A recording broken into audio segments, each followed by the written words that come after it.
गोपिकाएं यमुना जी में जब स्नान करती हैं कात्यायनी व्रत को पूर्ण करने के लिए, सारे वस्त्र को निकाल करके और बाहर रख देती हैं, फिर यमुना जी में प्रवेश करती हैं। भगवान ने सोचा कि ऐसी स्थिति में जो भी स्नान करता है वह घोर पाप करता है। गोपिकाओं का हृदय बहुत ही सरलता से भरा हुआ है। जितनी भी गोपियां थीं सबके सब भोली ही थी। भगवान ने सोचा इनको कैसे समझाया जाए। आज भगवान अपना लीला दर्शाने के लिए उस यमुना जी के तट पर पहुंच जाते हैं। कदम का वृक्ष, उस वृक्ष के पास जाकर छिप जाते हैं। गोपिकाएं पहुंचती हैं, यमुना जी में प्रवेश करती हैं। प्रवेश करने से पहले वस्त्र को बाहर निकाल कर रख देती हैं। भगवान जैसे ही गोपिकाओं का यमुना में प्रवेश करना हुआ, भगवान पहुंचते हैं और जितना भी वस्त्र वहां रखा था गोपिकाओं का, सारा वस्त्र का हरण कर लेते। राजन ने प्रश्न किया, महाराज जब भगवान से गोपिकाएं अत्याधिक स्नेह करती थी तो फिर वस्त्र हरण करने की आवश्यकता क्यों पड़ी? भगवान सर्वज्ञाता थे, सर्वसंपन्न थे। वैसे भी गोपिकाओं को समझा सकते थे। सुखदेव जी ने कहा, राजन भगवान के लीला पर संदेह करना, भगवान की जब इच्छा, जैसी भी इच्छा होती है वो अपना लीला अपने भक्तों के लिए किया करते हैं। भगवान शायद अगर ऐसा नहीं करते तो वयोवृद्ध गोपिकाएं जो थी भगवान से लगभग 4 गुना आयु ज्यादा, ऐसी गोपिकाएं अगर त्रुटि करती हैं तो उनको समझाने के लिए भगवान को ऐसा करना पड़ा। आज भगवान जब वस्त्र का हरण करते हैं, गोपिकाएं स्नान कर रही हैं, भगवान उस वस्त्र को लेकर के कदम वृक्ष के ऊपर बैठ जाते हैं। गोपिकाओं की दृष्टि पड़ी, गोपिकाएं व्याकुल हो जाती हैं। लाला यह तूने क्या किया? मेरे वस्त्रों को दे दे। अनेकानेक प्रकार से प्रार्थना करती हैं। मानो आज भगवान उन गोपिकाओं का मद, जो मदांध हो जाता है, जिसे नियम नहीं पता है, बड़ों का सम्मान करना नहीं पता है, समाज में कैसे रहना चाहिए नहीं पता है, सदैव अपने मद में ही रहता है। आज इसी भांति उन गोपिकाओं का मद दूर करने के लिए भगवान ऐसा लीला कर रहे हैं। गोपिकाओं ने अनेक प्रकार से प्रार्थना किया, लाला मेरे वस्त्र दे दे, तुम्हें अब माखन की चोरी नहीं करनी पड़ेगी। तू जितना माखन का चोरी करता है उससे 10 गुना मैं माखन तुम्हें दूंगी। अनेकानेक प्रकार से गोपिकाएं लालच देती हैं, भगवान नहीं मानते। भगवान ने सीधे तौर पे मना कर दिया और शर्त रखा, अगर तुम्हें वस्त्र चाहिए तो खुद आके ले जाओ। गोपिकाओं को लज्जा आ जाती है, प्रार्थना करती है, प्रभु आप तो परम पुरुषोत्तम हैं, परम पुराणत्व से व्याप्त हैं। भगवान ने कहा देखो अभी तक आप सबने मेरी कभी स्तुति नहीं की, आज जब मेरे बंधन में फंस गई हो, अपना कार्य कुशल बनाने के लिए मेरी स्तुति कर रही हो, स्वयं आके वस्त्र ले जाओ। गोपिकाओं ने अनेकानेक प्रकार से स्तुति किया। अंतो गत्वा भगवान ने प्रश्न किया, आखिर तुमको नग्न अवस्था में स्नान करने की आवश्यकता क्यों पड़ी? गोपिकाओं ने कहा कि कात्यायनी का व्रत निर्वस्त्र रह करके स्नान करना चाहिए, व्रत को संपन्न करना चाहिए। भगवान ने कहा ना, यह नियम गलत है, और वैसे तो जल में कभी निर्वस्त्र प्रवेश ही नहीं करना चाहिए।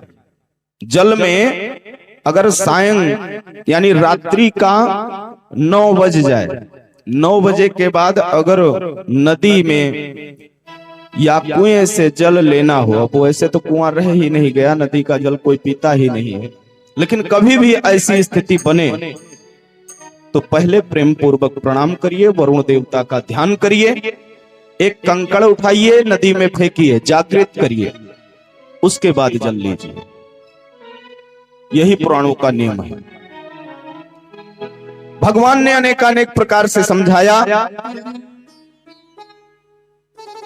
गोपिकाएं अपने भूल को स्वीकार करती हैं, लाला मुझसे गलती हो गया, अब ऐसा कभी भी नहीं होगा।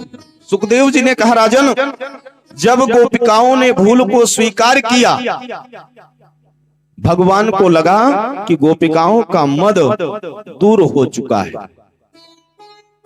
तब जाकर के भगवान ने गोपिकाओं को वस्त्र वापस किया। तभी से भगवान का नाम दामोदर पड़ गया। प्रेम से बोलिए दामोदर भगवान की। सुखदेव जी ने कहा, इस चरित्र को जो श्रवण करता है या कहता है, ऐसे भक्तों का भगवान सरलता से मद को दूर कर देते हैं। गोपिकाओं का मद दूर हुआ, भगवान घर को वापस आ जाते हैं। गोपिकाएं शर्माती हुई अपने अपने घर को जाती हैं, लेकिन किसी से भी कह नहीं पाती। इधर भगवान अपने ही घर में मैया के साथ आनंदित हो रहे थे। सायंकालीन का समय आया, तन सूखा मन सूखा धन सूखा एवं श्री दामा पहुंच जाते हैं। अरे लाला, आज कई दिवस हो गए हैं, कहीं माखन खाने को नहीं मिला है, चलो आज कहीं माखन का चोरी किया जाए। कृष्ण भगवान तो चाहते ही थे। आज ग्वाल वालों के कहने पर भगवान पहुंच जाते हैं गोपिकाओं के घर में। श्रीमद् भागवत महापुराण के अनुसार भगवान पंचम बार नित्य माखन का चोरी भी नहीं करते थे। जब किसी गोपिकाओं के हृदय में भगवान के प्रति स्नेह उमड़ता था, भाव जागृत होता था कि कन्हैया अगर मेरे घर आ जाता तो आनंद आ जाता, तो जाने का बहाना चाहिए। उन गोपिकाओं के मन को पूर्ण करने के लिए भगवान ऐसी लीला करते थे। आज ग्वाल वालों के साथ भगवान पहुंचते हैं। एक ग्वालिन के घर पे माखन चोरी करते हैं। आज कन्हैया माखन चोरी करते समय पकड़े जाते हैं, और जब कन्हैया पकड़े गए, जितने भी ग्वाल बाल थे सबके सब भाग खड़े हुए। गोपिकाओं ने चारों तरफ से कन्हैया को घेर लिया। कन्हैया बार बार हाथ छुड़ाते हैं, गोपिकाएं पकड़ लेती हैं। कन्हैया ने कहा, अब मैं जीवन में माखन चोरी नहीं करूंगा, बस आज छोड़ दो। गोपिकाओं ने कहा, ऐसे नहीं छोड़ सकती। जब आप माखन चोरी नहीं छोड़ सकते तो हम सब चोर को कैसे छोड़ दें? कान पकड़ो। कन्हैया बड़े ही सरल भाव से गोपिकाओं को आनंद देने के लिए कान को पकड़ते हैं। दूसरी गोपी कहती है, नहीं, ऐसे नहीं छोड़ना है। तो कैसे छोड़ना है? अपनी बंसी अधर से लगाओ और इसमें स्वर का फूंक छोड़ दो। भगवान यह भी करने को तैयार हो जाते। तीसरी गोपी ने कहा, ना, इतने में ही काम नहीं चलेगा। एक हाथ अपना सर के ऊपर रखो और दूसरा हाथ कमर पर। कन्हैया मुस्कुराते हुए कहने लगे, अरे गोपिकाओं, मैंने माखन तो बहुत थोड़ा सा ही खाया है, और मुझे जो दंड मिल रहा है, ये दंड बिरले कोई दे पाता है। यानी कि भगवान को जो अत्याधिक स्नेह करता हो, भगवान ऐसे नहीं भक्तों के नचाने से नाच जाते। चौथी गोपी ने कहा कि अब तो आपको नृत्य करना ही होगा, और कन्हैया गोपिकाओं के कहने पर नृत्य करना प्रारंभ कर देते हैं।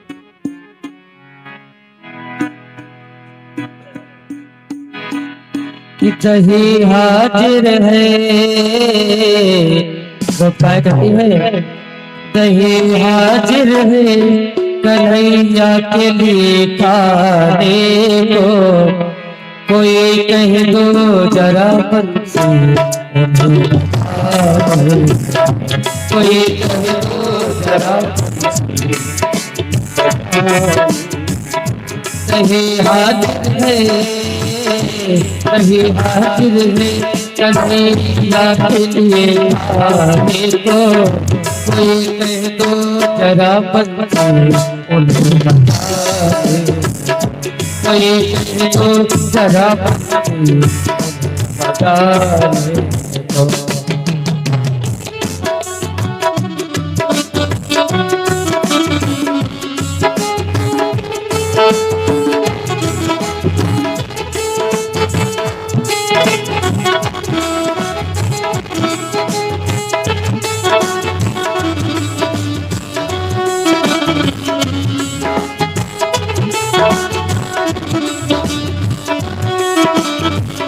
और कहती है, जब तलकिया के वो पत्नी नहीं बजाए, तलकिया की वो पत्नी नहीं बजाए, एक टुकड़ा के नहीं पाए, एक टुकड़ा के नहीं पाए। बड़ा नादान है वो, बड़े बड़े नाद है वो, बड़ा नादान है वो, बड़े बड़े नाद है वो। उसे जल्दी बुलाओ, मेरा बुलाओ तुम। कोई तो उन्हें बंसी उन्हें बता दे, कोई जरा बता दे। मैं परेशान हूँ, मैं परेशान हूँ सखी श्याम को मनाने को, मैं परेशान हूँ सखी श्याम को मनाने को, कोई कह दो जरा बंसी उन्हें बजा दे, कोई कह दो जरा बंसी उन्हें बजा दे।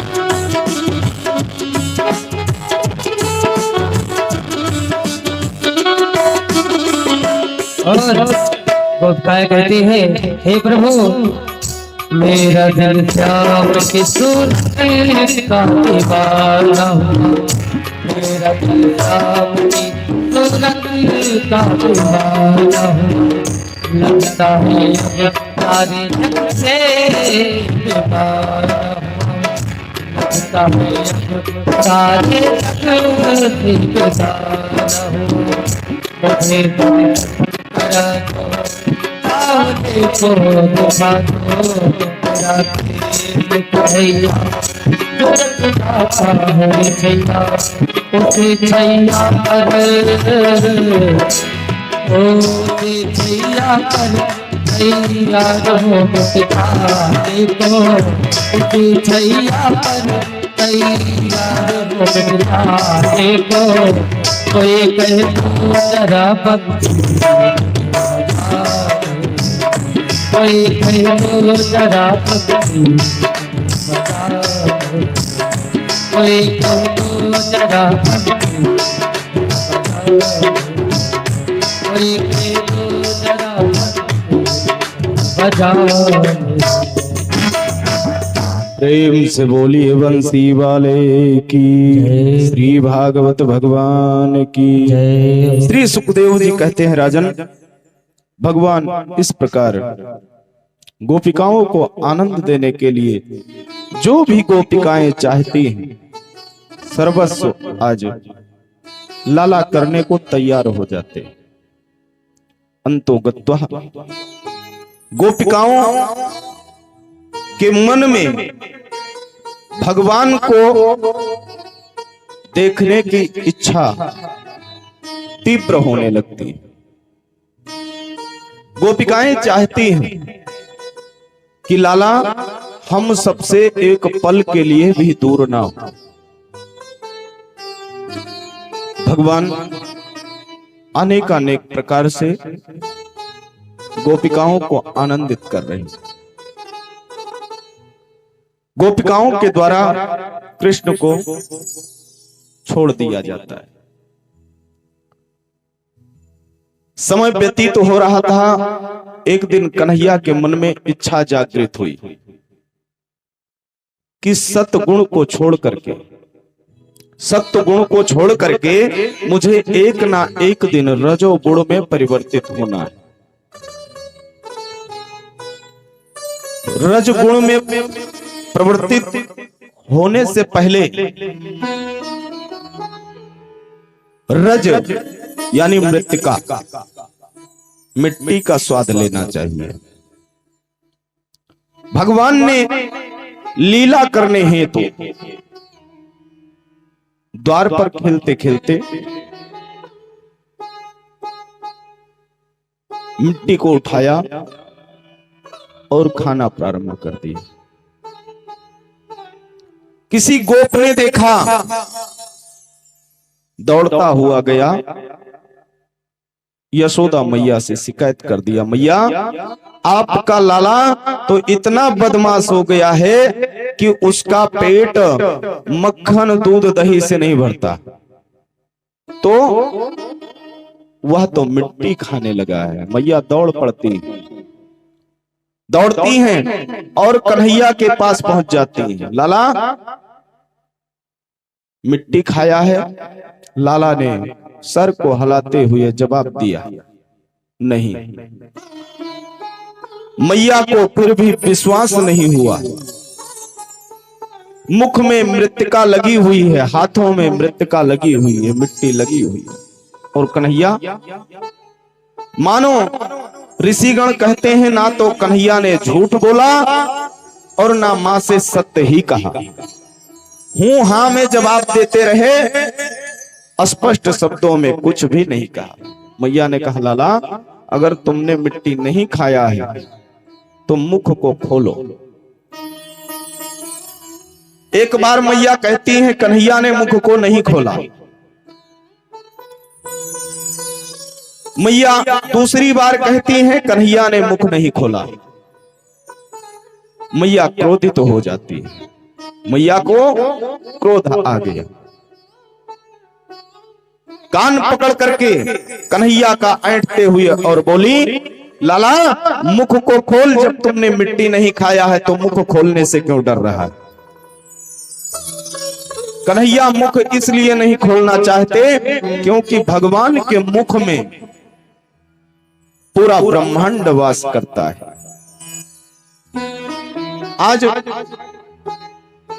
मैया के अनेकानेक डांट से भगवान को मुख खोलना पड़ गया। जैसे भगवान मुख को खोलते हैं, मैया ने देखा कि तीनों लोग भगवान के मुख में दिखाई पड़ने लगा। आज मैया उस दृश्य को देख करके स्तब्ध हो गई, चकरा करके गिर जाती है, बेहोश हो जाती। भगवान ने सोचा अब क्या किया जाए। मैया को तो मेरे विषय में पता चल गया कि मैं कौन हूं, माया को बतला जाए। अगर मैया को पता हो गया तो जो पुत्र और मां का स्नेह है वो मुझे मैया से नहीं प्राप्त होगा। भगवान ने अपने लीला के द्वारा मैया का ध्यान बदल दिया। मैया जैसे जागृत अवस्था में पहुंचती हैं, सर्वस्व भूल जाती हैं। इस प्रकार भगवान अनेकानेक प्रकार से लीला कर रहे हैं। मुक्ति कहे गोपाल सो, मुक्ति कहे गोपाल सो, मेरी मुक्ति बताय। ब्रज रज उड़ मस्तक लहे, तो मुक्ति मुक्त है जाय। आज मुक्ति स्वयं भगवान से कह रही है, प्रभु मेरा नाम तो आपने मुक्ति दे दिया, लेकिन मुझे कब मुक्ति मिलेगा? भगवान ने कहा अगर मुक्ति तुम्हें मुक्ति पाना है तो जिस रज को मैंने खाया, जिस ब्रज के रज को मैंने जूठा किया, उस रज को मुख में लेकर के चखो।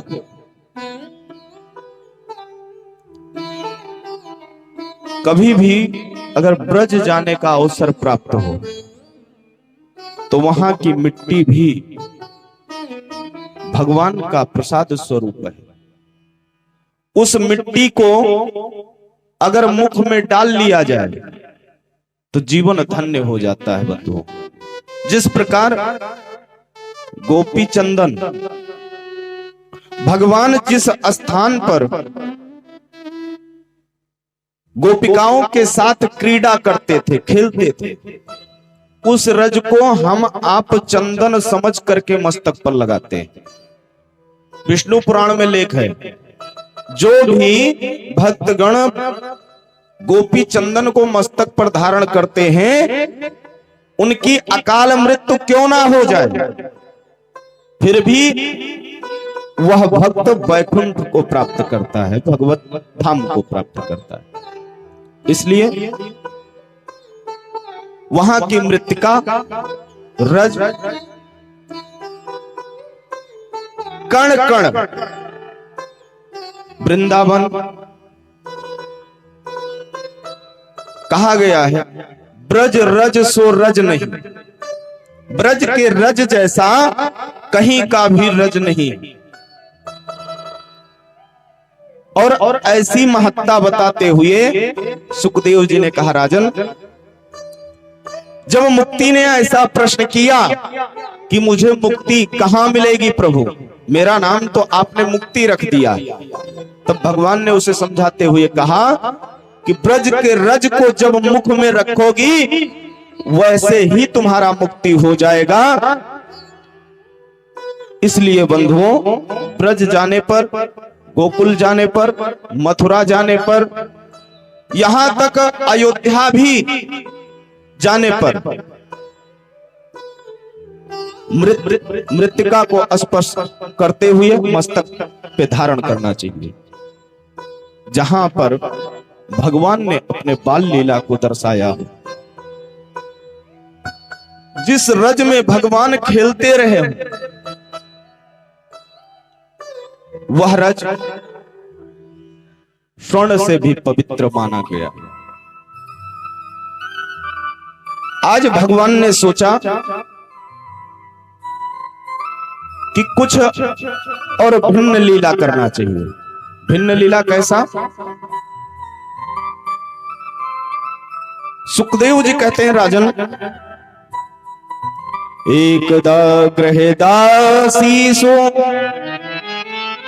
यशोदानंद गेहिनी, एकदा गृहदासेषु यशोदानंद गेहिनी, कर्मांतर नियुक्तासु निर्ममंथ स्वयं दधी। सुखदेव जी ने कहा, राजन, एक दिन माता यशोदा गृह कार्य में लगी हुई थी। मैया को विशेष एक काम बहुत ज्यादा प्यारा था। वह काम क्या? दधी का मंथन करना, मक्खन को निकालना, और उसी कार्य हेतु यशोदा मैया गृह कार्य में लगी हुई हैं। गृह कार्य के साथ साथ दधी का मंथन कर रहे हैं। भगवान कृष्ण पहुंचते हैं, माखन को निकालते हैं, खाते हैं। मैया ने देखा, डांटना प्रारंभ कर दिया। भगवान को उस दिन मानो लीला करने हेतु मैया को क्रोध दिखाना था। आज सुखदेव जी ने कहा कि राजन, मैया का डांटना हुआ और कन्हैया बारी बारी से मटकी फोड़ना प्रारंभ कर देते हैं। आज यशोदा मैया व्याकुल हो जाती है। अंतो गत्वा, उधर गोपिकाओं का शिकायत बार बार सुनते हुए माता को क्रोध आ रहा था। इधर कन्हैया ने दर्शा दिया कि मैं माखन चोरी में, माखन खाने में, मटकी फोड़ने में बहुत आगे हूं। यशोदा मैया ने तुरंत रस्सी उठाया, मैं तुमको बांध दूंगी, और जब बांध दूंगी तो तुम कैसे माखन चोरी करोगे, कैसे मटकी फोड़ोगे। भगवान ने मन में विचार किया, बस मैया, मैं तो यही चाहता हूं कि मुझे तुम रस्सी में बांधो। मैया ने रस्सी उठाया।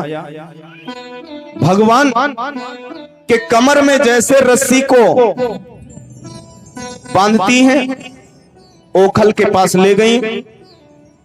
ओखल में जैसे भगवान को बांधने का प्रयत्न करती हैं, गांठ तक जैसे पहुंचती हैं, रस्सी छोटी पड़ जाती। दूसरे रस्सी को उठाया, रस्सी में जोड़ दिया। फिर जैसे रस्सी का फेरा लगा करके गांठ मारने का प्रयास करती हैं, रस्सी छोटी पड़ जाती है। घर में जितनी भी रस्सी थी, आज मैया बारी बारी से समस्त रस्सी को ला करके एक दूसरे में जोड़ती हुई कन्हैया को बांधने का प्रयत्न करती हैं, लेकिन रस्सी छोटी पड़ जाती। कन्हैया ने मानो दर्शाया कि मुझे कोई क्रोध से नहीं बांध सकता। क्यों? क्योंकि भगवान सिर्फ स्नेह और प्रेम के भूखे। क्रोध से अगर सोचो कि मैं प्रभु को बांध लूंगा तो प्रभु बंधने वाले नहीं। मैया पसीना से तर हो गई, व्याकुल हो गई, प्रातः काल से लेकर के दोपहर हो गया, लेकिन मैया कन्हैया को नहीं बांध पाती। आज व्याकुल होकर के मैया रस्सी को फेंक देती हैं, जा जो मर्जी हो सो कर। कन्हैया को लगा कि अब मैया का क्रोध शांत हो गया है। कन्हैया ने कहा, मां तू बहुत भोली है, तुझे रस्सी में गांठ भी लगाना नहीं आता, आजा मैं तुम्हें सिखाता हूं। आज कन्हैया स्वयं मां के पास पहुंचते हैं और रस्सी को एक बार ही लपेटते हैं और मैया से कहा, मैया इस गांठ को ऐसे लगा, और स्वयं माता का मार्गदर्शन करते हुए कन्हैया ओखल में बंध जाते। इधर यशोदा मैया निश्चिंत हो गई। यानी यानी है गीतानि यद्वालि चरितानि च दधि निर्मंथने काले अस्मरन्ते तान्य गायत। कृष्ण को बांध करके मैया पहुंच जाती हैं पुनः दधि मंथन कर, मंद मंद गीत को गा रही, दधि को मथ रही। पहले का एक परंपरा था, माताएं बहनें जब चक्की चलाती थी तो बैठ करके गीत गाया करती थी। ओखल में धान इत्यादि का जब कूटन होता था तो चार औरतें मिल करके धान को जब कूटती थी तो गीत होता था। दधि मथने बैठनी थी तो भी गीत होता था। लेकिन अब ये सब परंपरा तो धीरे धीरे जा ही रहा है। अब तो आटा पीसे के नाम लो, मशीन दोरेन पर हाजिर, या तो इलेक्ट्रीशियन मशीन आई गए है बढ़िया, 2000-2500 खर्च करो, घर हिन में चक्की लगाएंगे। तो ये सब पद्धति सब जा रही है धीरे धीरे। मैया धीरे धीरे गीत को गा रही है। भगवान को जब लगा कि मैया अब अपने कार्य में व्यस्त हो गई हैं, अपने गीतों में मस्त हैं, सुखदेव जी ने कहा, राजन आज कन्हैया लीला करना चाहते हैं। वो भी लीला कैसा? घर के बाहर तो अर्जुन का वृक्ष लगा हुआ था। भगवान को लगा अब मैया मुझ तक नहीं पहुंच पाएंगी। धीरे धीरे ओखल को लेकर के खिसकते खिसकते गृह से बाहर निकलते हैं और पहुंच जाते हैं कहां? जहां वो अर्जुन के वृक्ष लगे। वह वृक्ष है कौन? नल और कुबर। नलकूबर और मणिग्रीव ये धनाध्यक्ष थे, और जिसके पास धन अधिक हो जाए या कहीं का धनाध्यक्ष बना दिया जाए तो उसको फिर ना ऋषि दिखाई पड़ते, ना महात्मा दिखाई पड़ते, ना कोई कथा सुन दिखाई पड़ता है, ना सुनाई पड़ता है। उसको सत्संग से मतलब भगवान सर्वसंपन्न कर दिया, अब काहे की आवश्यकता। तो ये दोनों धनाध्यक्ष थे और मदान्ध हो गए थे। हुआ क्या? भगवान रुद्र के अनुचरों में सर्वश्रेष्ठ थे। एक दिन ये वस्त्रहीन होकर के वारुणी मदिरा पीकर मद के कारण अप्सराओं के साथ विहार कर रहे थे। इतने में देव ऋषि वीणा को लेकर के हरि का गुणगान करते हुए निकलते हैं और वहां पहुंच जाते हैं। आइए 2 बार नारायण का नाम। श्रीमन नारायण नारायण नारायण, श्रीमन नारायण नारायण नारायण, श्रीमन नारायण नारायण नारायण, श्रीमन नारायण नारायण।